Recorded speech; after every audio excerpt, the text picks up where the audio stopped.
其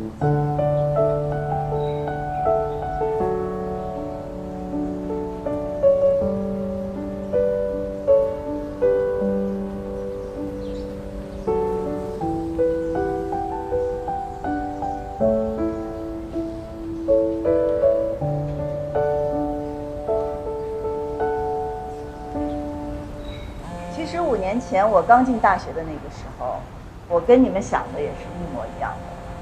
但是我在南大的这5年改变了。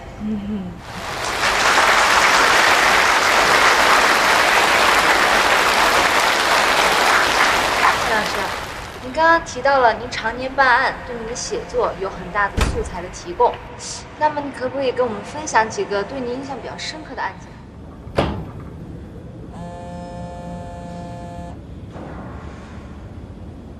你好，哪位？你好，请问你是赵凡舟吗？是。好，你妈妈现在我们医院接受抢救，目前没有生命危险，但是精神状态不太乐观，请你尽快来一趟我们医院。抢救？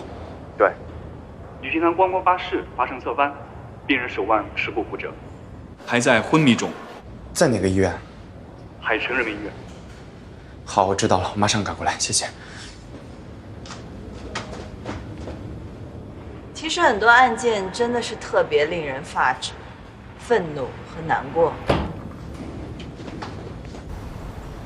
但同时你又会在办案的过程当中，深深地体会到人世间的那份苦楚。所以今天我特别荣幸可以跟大家有一个这样的分享。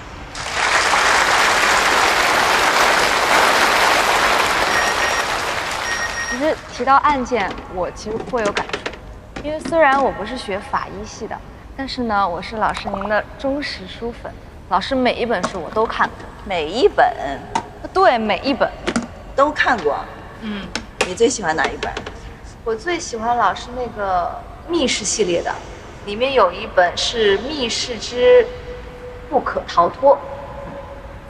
那本我也很喜欢。你最喜欢哪个桥段？有一个桥段就是男主他被困在了地下的大巴车里面，然后本来当时就很害怕了，一片漆黑。这个时候呢，就会四周喷那种红酒，像喷泉一样喷出来。然后当时红酒喷射出来。对对对，就是那一段超级惊心动魄，细节描写的非常到位。我就喜欢那种瘆人带一点点恐慌的那种感觉。其实那一段也有自己的一些办案过程当中的真实经历的。真的吗？为什么犯人总是看不到？真实的剧本才是最好看的。我已经在赶来医院的路上了，我妈情况……哦，妈妈现在还在手术室。好的，谢谢。师傅，麻烦快一点。哎，好的。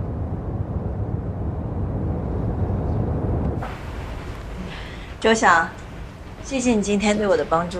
谢谢老师给我锻炼的机会。这是2位的手机。好，谢谢，不客气。那我们后会有期。好。周晓，我太棒了！老师好。好，那我先走了。好，老师拜拜。拜拜。再见。送啊你！行啊你啊，今天气场1.8米。哦，你刚刚提的问题都好有趣，我们3个肚子都消疼了。哎，快，给我签名！够了啊！回去签。哎，赵文忠呢？哦，他看一半的时候出去了，可能是有什么事儿吧。你给他打个电话。好。